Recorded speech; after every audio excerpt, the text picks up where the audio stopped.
So occasionally someone will ask me on Facebook or YouTube about the senses, and they'll ask about guarding yourself against the senses or the temptation of the senses in the way that might be described in Buddhism, like in the ancient texts. The senses are not to be trusted, or that we have to resist temptations, but those temptations are attributed to the senses. And how is that compatible with what I describe about investigating the senses in a vulnerable way? Don't we need discrimination when it comes to the senses? So in a sense, pardon the pun, that seems like a disconnect. And I thought to do a talk on it, and I probably will at some point. But to open the question and answer, I'll ask a few questions. And no one has to answer these, but I just thought to ask them. You can answer them or give me your take on it, or you can ask anything else you want to discuss. But the questions are, can you trust the senses? And under what circumstances can you not trust your senses?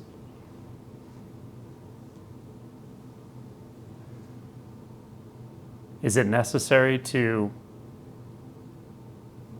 guard yourself against the senses?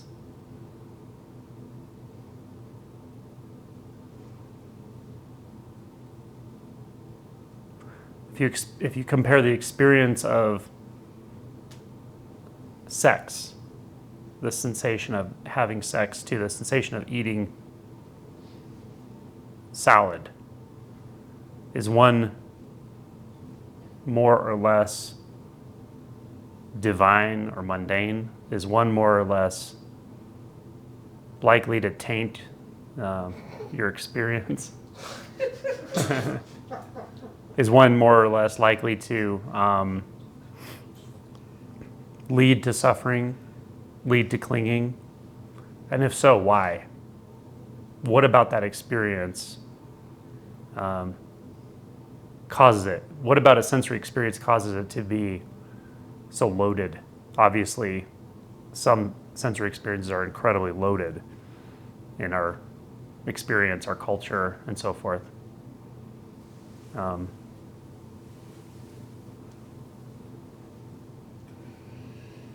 So I'd be curious to hear if anyone has something to say about that. We have two mics. The other mic is just a square box, and it has a little fuzzy on top of it. That's just a pop filter. So just hold it 6 inches away from your mouth. You don't have to hold it in front. You can hold it down and below a little bit. Just know if you fumble around with the pop filter and stuff, you'll hear that on the recording. So just speak into it and then set it aside if you have any questions. That way it's recorded.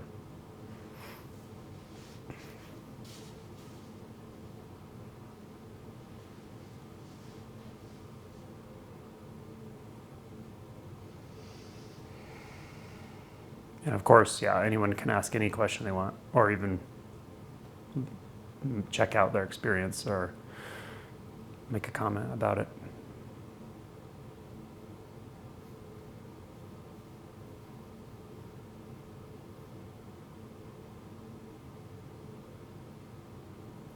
I can talk on the senses a little bit. Thank you. So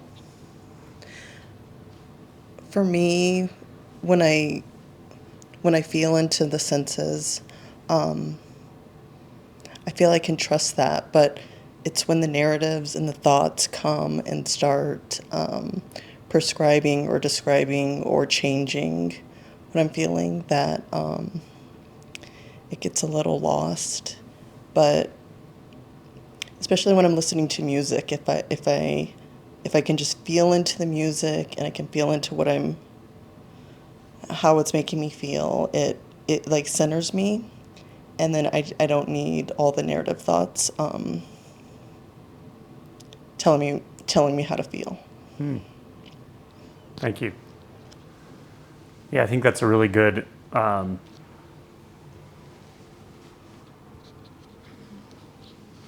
obviously an authentic reflection, but also a really good point. Often it's common for people to be able to just absorb themselves when it comes to music, or perhaps nature even. Being in nature, the sights and sounds and smells of nature, but music has a way of doing that. We feel absorbed into it. It doesn't feel like a tainted experience. It doesn't feel like a clingy experience. But what's interesting, let's compare that to like sex, the physical experience of sex. We don't fantasize about listening to music, right? Isn't that interesting? When you're not listening to music, you don't fantasize about it. Your self-esteem is not tied into whether or not you have access to music. Just two examples of how different those are. And yet, if you look at the actual experience, the physical, if you're having sex, your eyes are closed, you're just feeling. It's just sensation. It's a sensation. It's a conglomeration of sensations. Music is a conglomeration of sounds. To compare sex to something that's in the same sense gate, you could say it's like a massage or swimming in the water. You feel the water all over your body. It's a sensation. Why is one so much more charged than the other? Why is one considered by huge bodies of religious people to be somehow corrupt, fundamentally corrupted? It's a very interesting question. And a great response.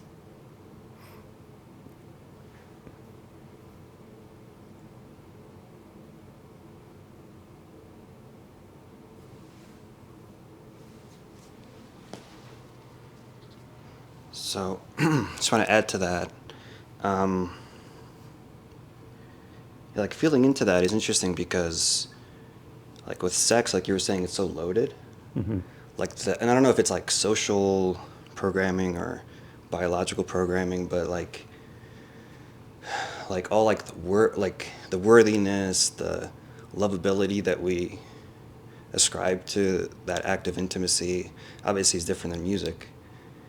And so it's like the significance of the act because it like means something about me, and then the perceived scarcity of that too. So, but yeah, ultimately it's just sensations, but it's like how the mind interprets all of that. Yeah. And go ahead. And then that creates so much desire, but then like the desire is repressed, which leads to like all that craving. So then religion's like, oh, you got to suppress it even more.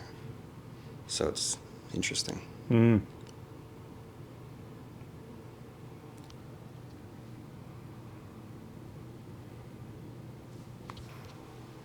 Yeah, it's your self-esteem's tied into it, right? Like, again, to compare it to, and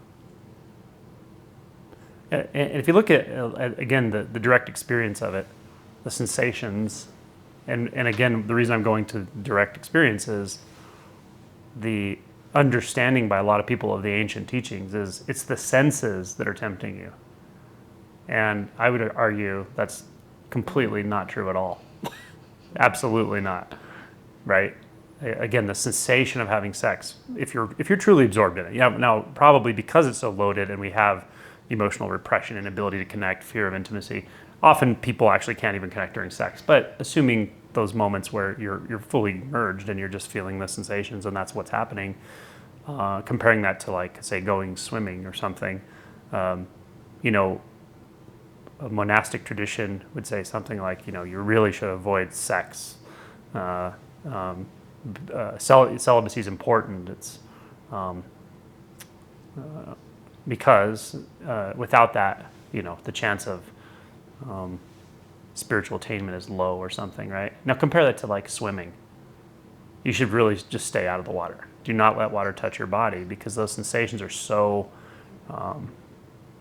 tempting, so corrupting there's no chance you're going to enter nirvana if you get near a pool, right? So then you fantasize about pools and, like, imagine yourself swimming, and then you realize, oh God, I'm thinking about swimming. That's a sin. I need to flog myself. So then you start beating yourself with a, cat of nine tails. And you're like, wait a minute, that's a sensation. And I'm starting to enjoy it. So how does that factor in, right? This is like the religious mindset is so fucking weird. But by making these absurd analogies just to compare like one sensation to another, are the sensations significantly that different? Is the sensation of, like, say, sex and a massage that different? Not really. Maybe slightly more intense, maybe a particular part of the body's more focused on, but truly, it's everything around it. It's the partnership, the love, the jealousy, the validation, all of it, right? That makes one far more charged, important in certain ways, interesting in other ways, corrupting in other ways, all depending on your view, right? All depending on where you're coming from.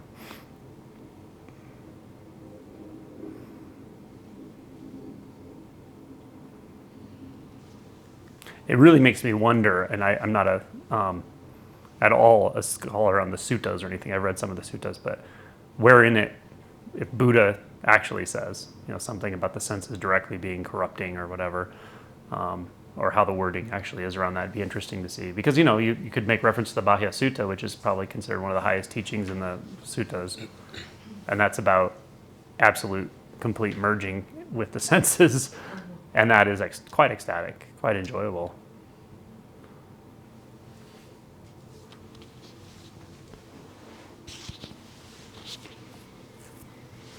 Yeah, let's see if I can find words for this.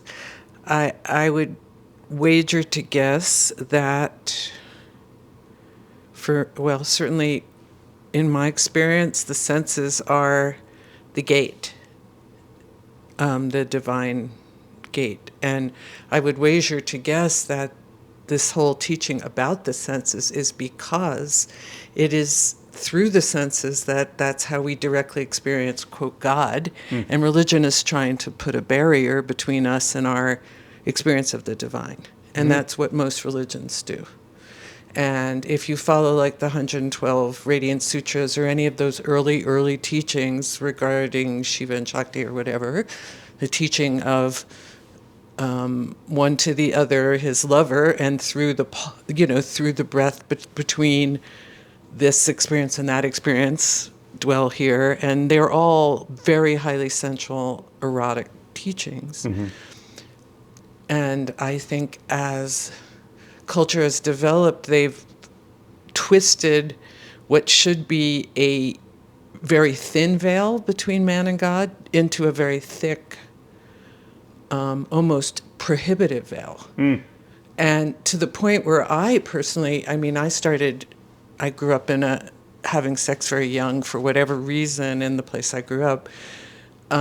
Right now, at this point in my life, where this is the only thing that matters to me, I am seriously not interested in a relationship because I've developed the conditioning that it's distracting, not the senses, but all the belief systems around it, all the conditioning that I've taken on in all my relationships and years that, and I'm not saying that's correct either, by the way, but it is a very big distraction.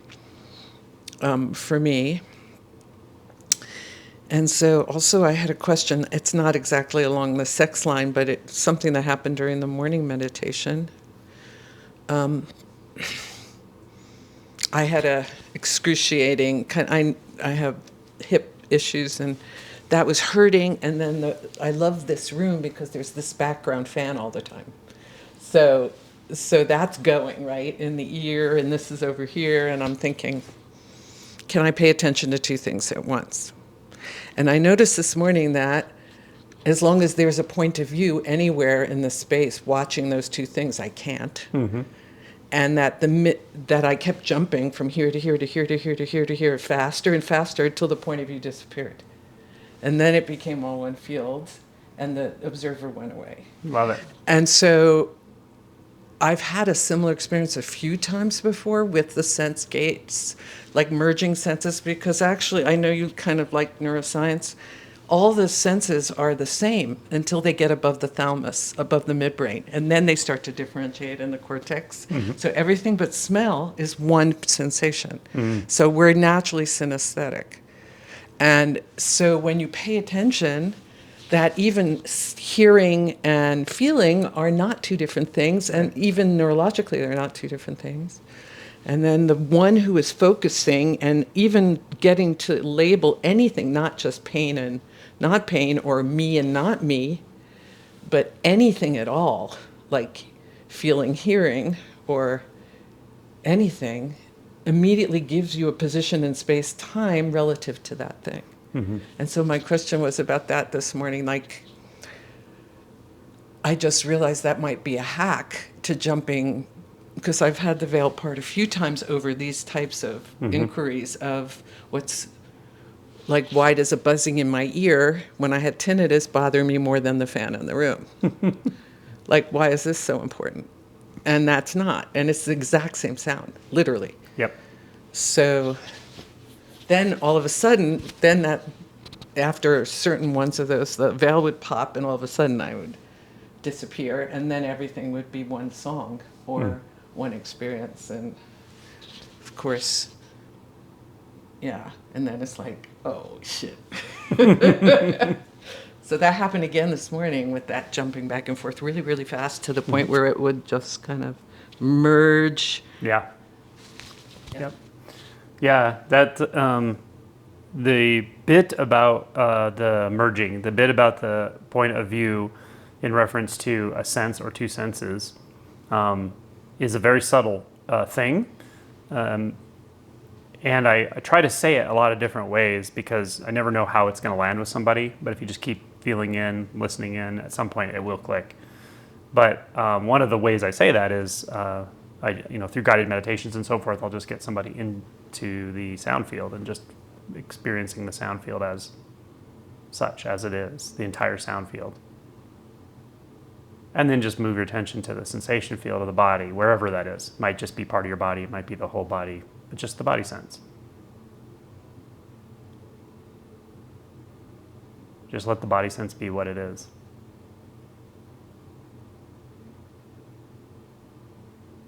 Then, again, the sound.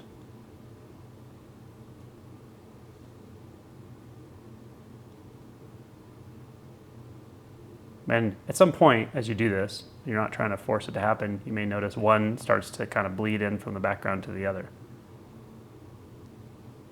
Or the way the mind sometimes puts it together is one is in one place and one's the other, or something like that. You can almost put one behind the other, whereas you're like you're hearing through sound into sensation. It might sort of appear like that in the mind because the spatiality of the mind lasts a long time, the introception, even after you have synesthetic experience. But what will happen is you'll feel almost like an overlap. And then you can actually meditate with that, or with your eyes wide open, just experience how sound and sensation are just not two things. They're not two experiences. You don't have to pick or choose. You don't have to move attention between, because that's an afterthought. It's an afterthought that says, I listened. It's an afterthought that says, I felt. It's also an afterthought that says, that's the foot, that's the head. So you can do this also with like two body senses, like sensation in the foot and sensation in the hand.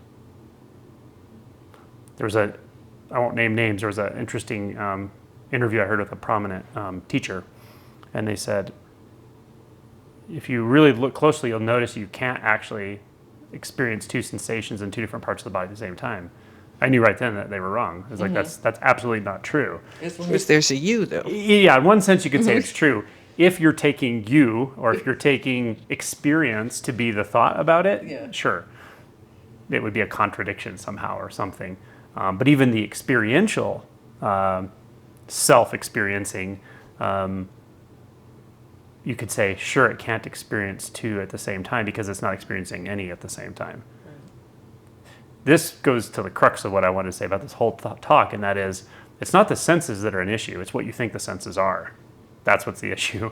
It's all of that background conditioning that's completely skewing your view of reality, making you think you're seeing the senses in the world, and you're not. You're seeing your own ego. It's all you're seeing. It's all everybody's seeing, right?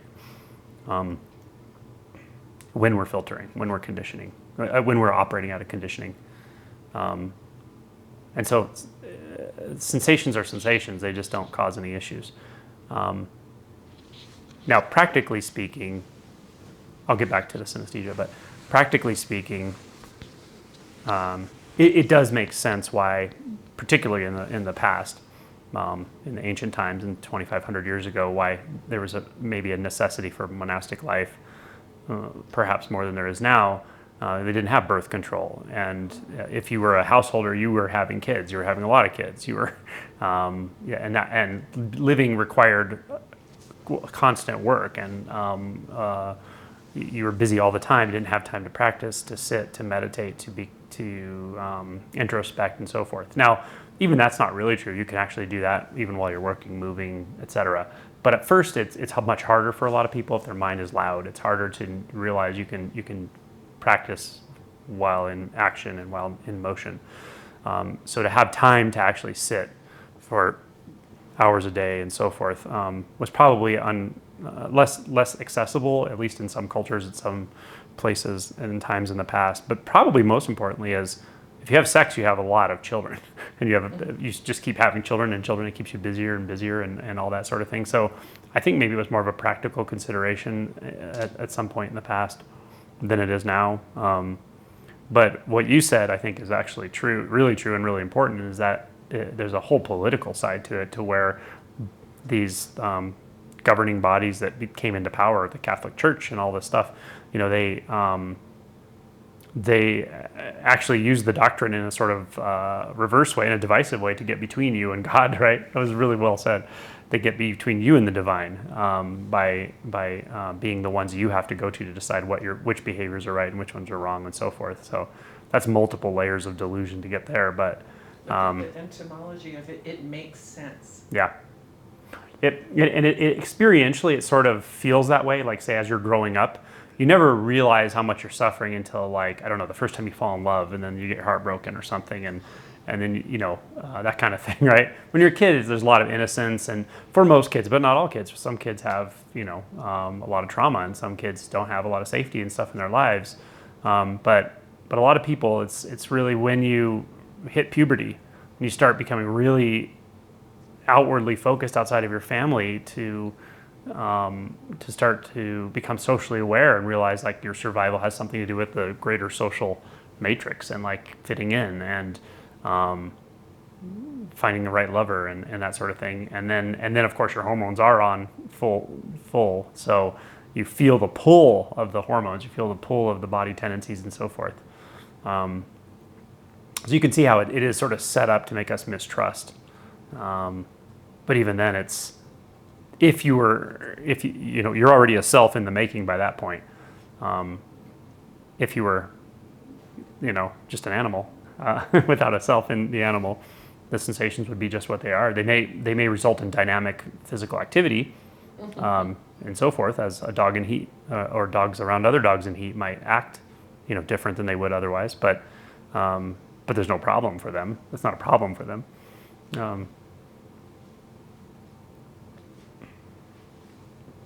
But when you really delve into it, and look at what the senses actually are, rather than your conditioned responses to the senses, you see that the senses are innocent, more than innocent. They're your gateways, ultimately, the windows to liberation, for sure. You can go a long way with consciousness, with unbound consciousness, and I am pure being, but it hits a barrier for sure, until you really are willing to step outside of all aspects of self, but sometimes layer by layer. But yeah, synesthesia, I agree with that. And for whatever reason, some people have natural synesthesia with certain senses, where they can cook by shape. They cook by feeling edges and corners. They're not actually touching something, they just experience it as shape. Surface roughness, surface softness, that's how they feel flavors. I met a synesthetist who said that colors, when you would hear music as a child, it would be a color. and some music was, most music was a certain type of color. Like one kind of music would be yellow, one would be red. But he said he always loved Jimi Hendrix because Jimi Hendrix looked like a rainbow to him, where most music didn't. And he also said that Beethoven was like that too. He said Beethoven was like just was like a kaleidoscope of color for whatever reason. And we view that as a unique, like there are books written about Mhm. the unique quality of synesthesia, but we're all synesthetic. Yeah. That's the point. And Yeah. like I just did a dark retreat for a week, hmm and when 3 days after the visual was turned off, Mhm. synesthesia was happening all the time. mm So this is one of the dominant things that deprives the synesthetic sense, Yeah. actually. So it was silent and it was dark, mm and then the senses started merging. That's cool. And a lot of weird things happened, but that was one of them. hmm And I was noticing, yeah, if we didn't have such a dominant thought-related hook to our visual, hmm um, yeah. Anyway, just wanted to say about that. Yeah. I think the visual sense is really the key to non-dual realization, because without that, the sense of introception and extroception, the sense of dimensionality is very, very strongly reinforced by probably just by our brain, by the occipital lobe that does a lot of constant processing. It's a tricky one to get behind for a lot of people, the sense of self and other, but even that is not actually the fault of the visual. The visual itself isn't like that. The visual experience isn't like that. It's just, but our processing is very quick. We bounce back in. So that's why a lot of times I try to coach people to really examine their sense experience and watch how long it takes before the sense experience becomes post-processing or just self-talk. And at first it will be like not a second, maybe it's 2 seconds. It's very, very quick before you're starting to self-talk again. And you realize, oh wow, my attention's not fully in that sense. It's a reflection of the sense. And so yeah, we are all experiencing synesthesia. It's just that someone who has a natural synesthetic sense is experiencing a earlier step in processing, in sensory processing. But it doesn't mean that they're enlightened. No. Importantly, doesn't mean that they're awake. It's interesting. So what I found, this is a like broader topic, but what I found is people who are neurodivergent, and I've over time worked with more and more of them in various ways. That's one way of being neurodivergent. That's the politically correct way of saying. Well, I don't know if it's politically correct. What it means is that it's a very broad term that encapsulates a lot of different things, like someone who has, for instance, autism spectrum disorders. Those are neurodivergencies, various types of neurodivergencies. It just means your nervous system operates differently than the agreed upon collective way that the nervous system is supposed to operate. But I would argue that the most neurodivergent way that the nervous system operates is the collective ego. It's very matrix-like. It's a very diluted, stable, dissociated state. So this is what I was going to get to. So what I find is people who have neurodivergencies that I've worked with directly, I find that they actually see reality more clearly in one band of experience, maybe one sense or one way of processing.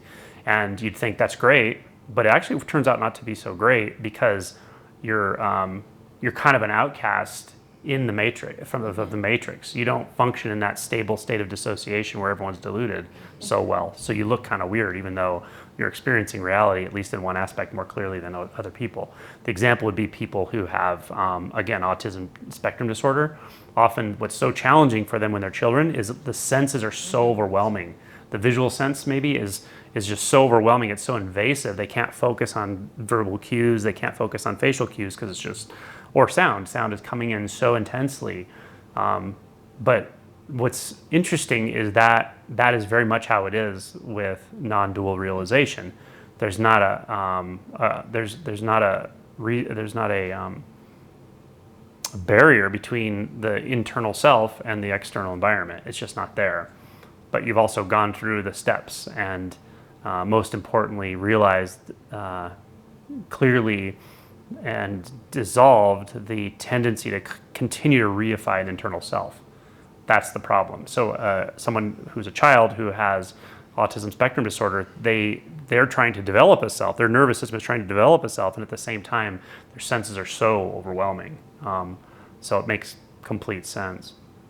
You could even say schizophrenia, in at least one aspect of it, is an experience of reality that's more clear than the mind-identified human, and that is when you hear your own internal dialogue, and you don't think that's weird that there's a voice talking to you in your head all day long. You think that's you. That's normal. But a schizophrenic hears a voice telling it, how it's not a good person and so forth, and we think that's strange. No, that's right. It shouldn't be normal to hear itself talking to itself all the time in your brain. Now, not to minimize the impact of schizophrenia, there's other aspects to it that are very challenging. But I think, again, a schizophrenic person does see reality more clearly than a lot of people do in some respects.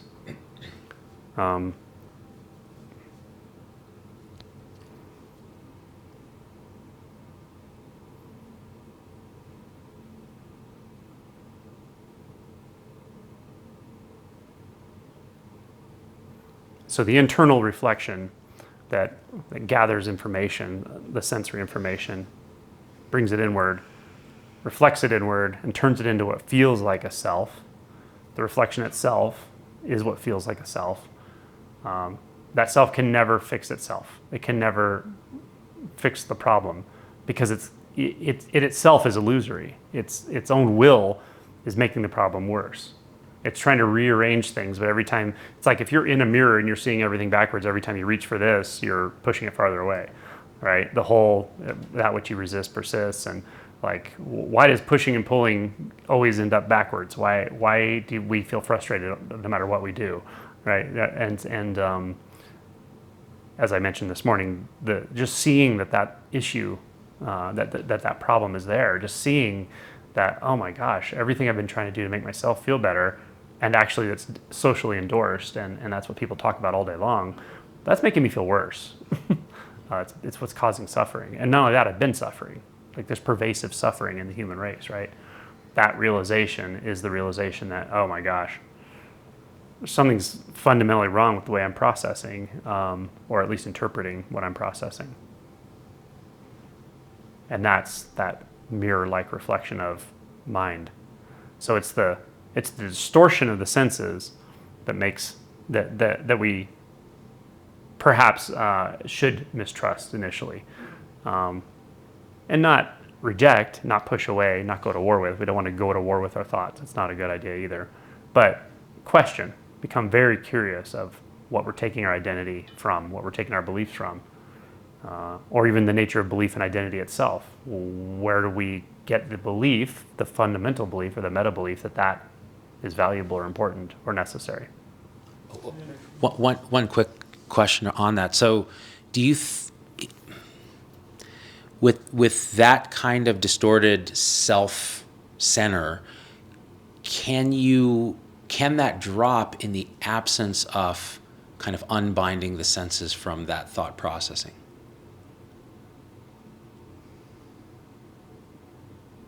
Well, I would say anything can happen. For sure, anything can happen. People wake up without knowing what awakening is, and without trying, and maybe without inquiry.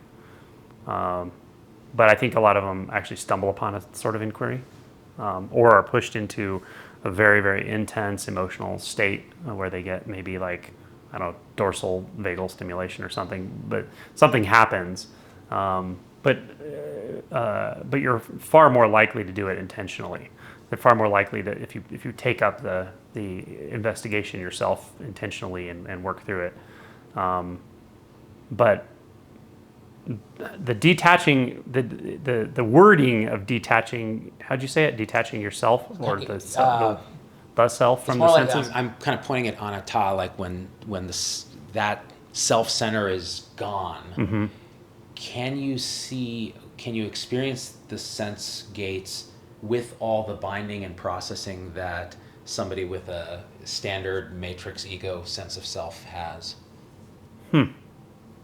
Well, there's no you that can do that. Correct. Yeah. Right. But there's still an awareness of the processing. I would say it that way. The processing in your own experience becomes much, much quieter.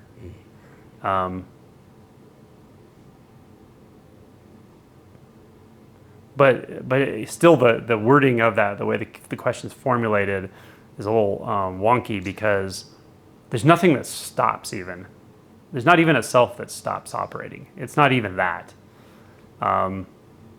Because even the terminology I'm using, as if there's some self or there's something even that's self-aware that suddenly finds itself in the reflection of the sense world, and then can kind of find its way back out. That's not even really the case. It's more like that whole internal reflection feels like a self, but it just never existed at all. And what even stops that from happening really is quite mysterious. It's just that these sort of investigations and these curiosities and these noticings of the disconnects, can somehow have an effect there. But I will say it this way: as long as there's identity in the reflective nature of mind, of thought, there will be some degree of suffering, and there'll be some degree of clinging, and there'll be some degree of a sense of self, and that's and liberation is when that's not the case.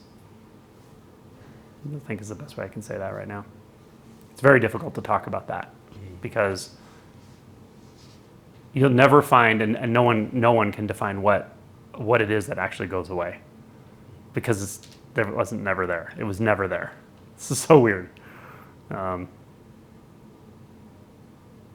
It's something like if you look in a mirror and there's a mirror behind you and you see like hundreds of mirrors, say you could see in the distance and line the mirrors up perfectly, there might be thousands of rooms in there and all that depth and all that, but it doesn't exist anywhere. It's not even, to even say it's an illusion, it's like, but where's the illusion? There's not, it's nothing. It's an effect of fractalization of the sense fields or something. It's just right in front of your face. The only realization ends up being only what's right in front of your face is the only thing there is, and there's nothing more, nothing to get rid of. It doesn't implicate what's in front of your face. It doesn't implicate anything. There's no self. There's nothing reflecting upon it. It doesn't mean anything. Just this. It's that simple. Really, really simple. Is that what you're pointing at when you use the term unbinding?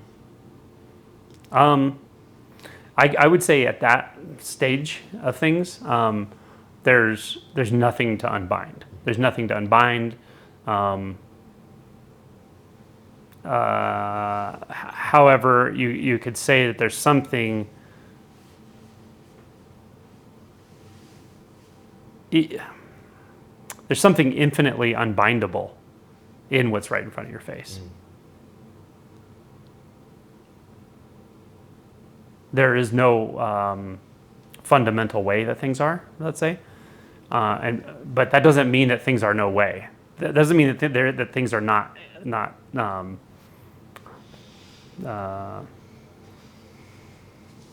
That's not a statement about a negative existence either, because that's a position, and this doesn't amend itself to positions. It's not amenable to positions of any kind. So what you're staring at is very paradoxical. It's an absolute mystery, and it's also exactly just that, just like it is, just that carpet right there. Mm-hmm. It doesn't have to be deconstructed, and that's not other than absolutely nothing at all.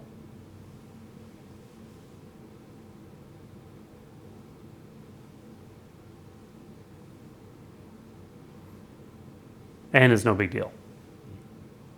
But it's also very freeing. It's freeing again because it doesn't implicate you. It doesn't reference back to anything.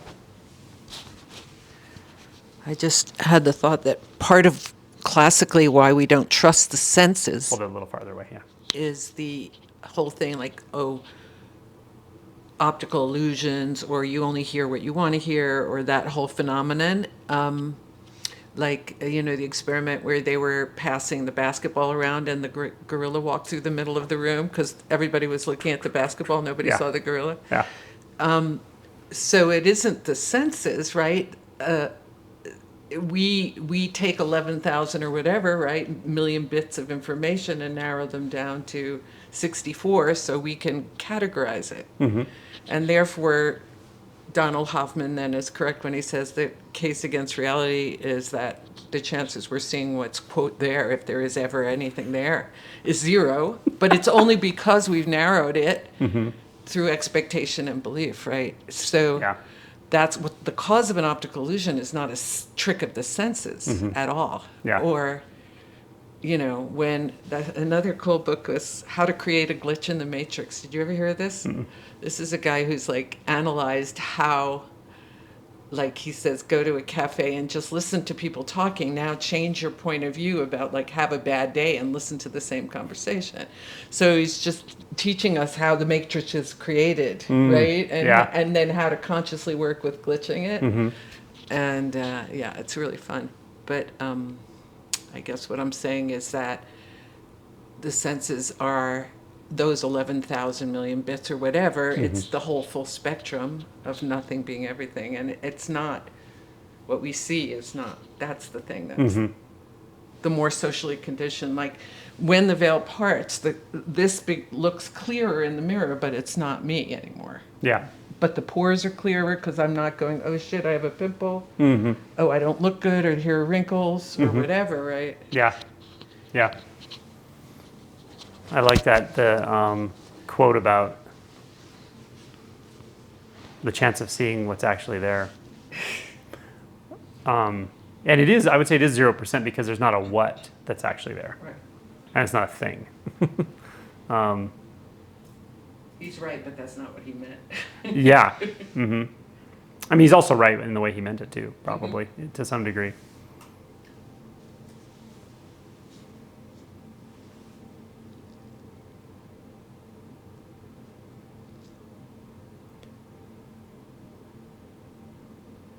As much importance as we give, or the mind gives, to understanding and finding the structure of reality, and I don't mean it I don't mean that metaphysically, like in the way we're talking. I mean moment to moment, as the mind constantly grabs images and tries to turn them into something. There's no volition. It's not trying, but that's what we know about our nervous system. It's looking for patterns, and trying to piece those patterns together. The way those patterns are pieced together is going to be all of your conditioning. Like as we just were talking about, if you're conditioned to see the world in a fearful way, it's gonna the way the mind's gonna pick out the patterns and put them together is going to feel like fear to you. If you've been in a protected environment and you expect everyone to treat you well, then that's what you're going to expect and look for, and that can also be problematic.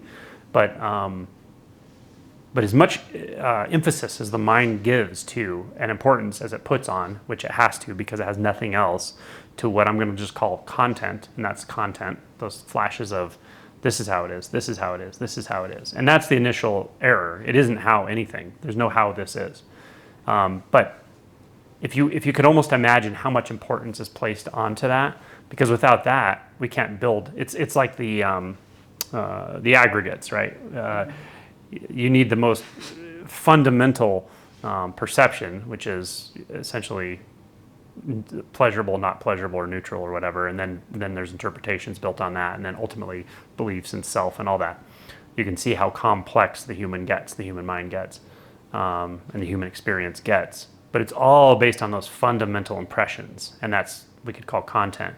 So if you consider how important that is to the whole system of experiencing the mind-identified experience, and just reverse it and see what is it when you're looking out and you see not that?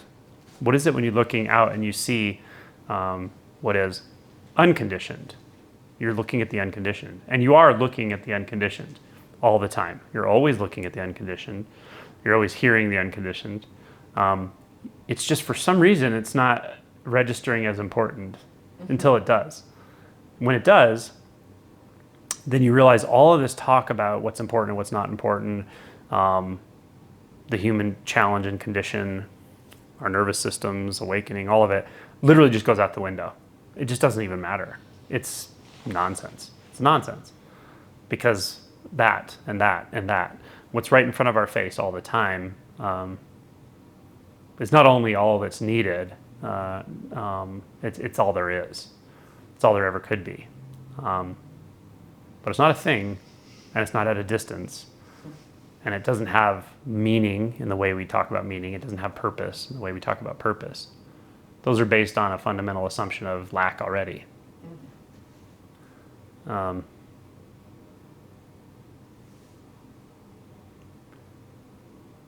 it's not the senses, but until you re-acclimatize yourself with the sense world, you really only get, usually you only get tastes of it here and there. But it's not just the senses, and it's not a summation of the senses either. Those are just they're our gates. They're the portals we have to reality. And reality being both real and unreal.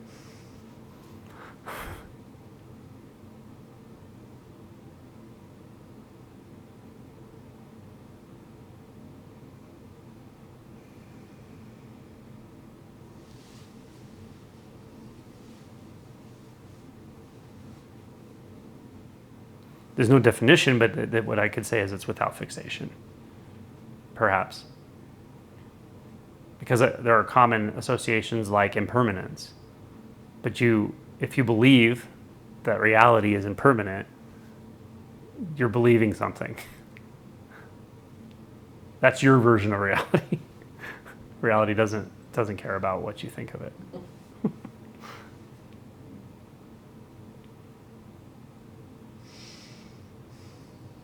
Impermanence is a negation of a habitual pattern of mind. So it's a teaching tool.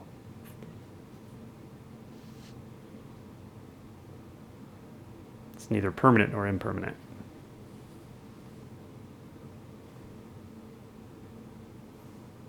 So where does permanent meet impermanent? This is, I think, why koans can be really valuable. Where does outside meet inside?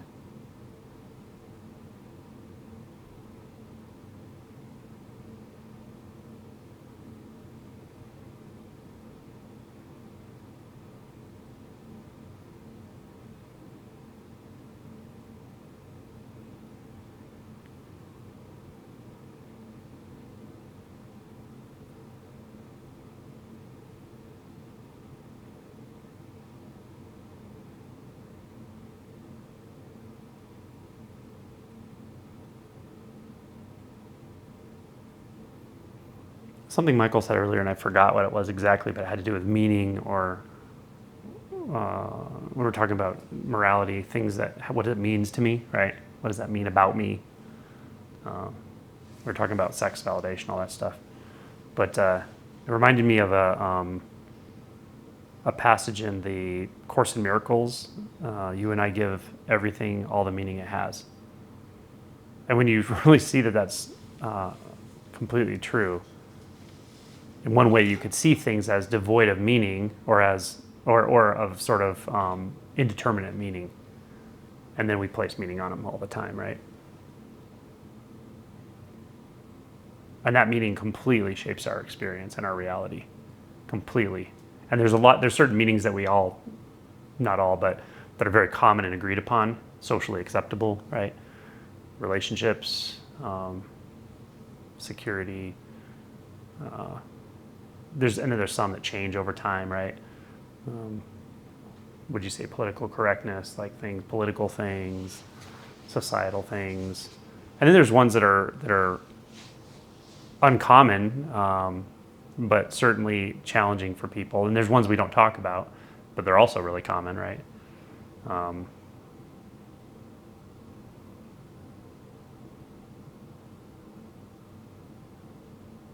But it's all really about the meaning we give things.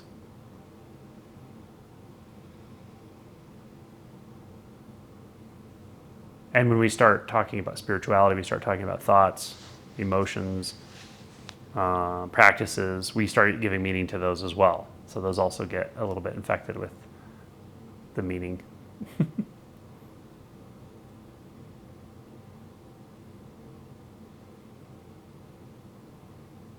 What is it to experience moment to moment reality without meaning? If it just doesn't mean anything. Like if any particular experience doesn't mean anything specific. Would we cling? Would we reject an experience? Would we doubt? If it doesn't mean anything about me, right? Everything, the ego's a homing pigeon. Everything's about me. So, like you don't care what the state of the world means to George. You don't care what his values are really, right? But you do for yourself. You care what your set of values are, and your matrix of meaning, because it all points back to a sense of self, a sense of the one who's affected by it.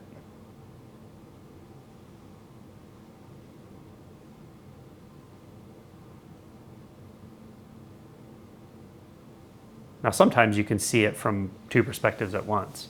You can see the meaning from George's experience and yours simultaneously, but that requires a lot of self-attrition. And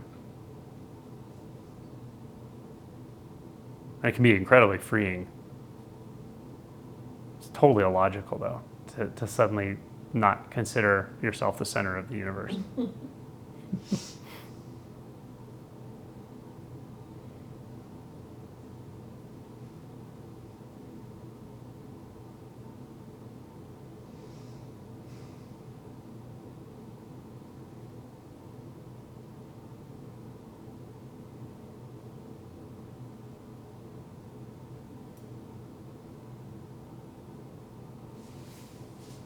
I haven't hit that wall of fear you talked about earlier, Mm.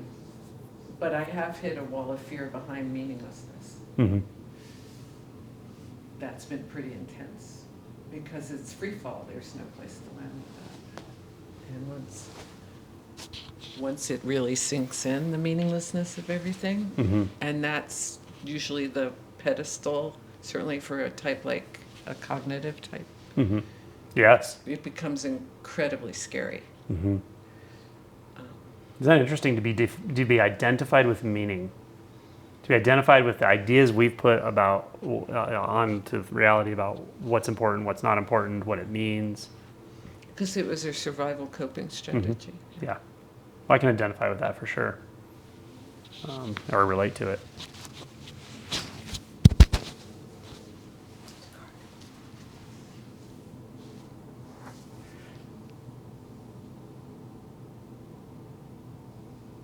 Yeah, those existential fears come in one form or another. They just almost always do.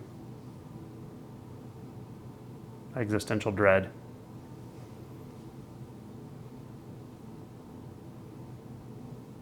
I think Adyashanti has said, when you start feeling existential terror, you're in the right neighborhood.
till tomorrow.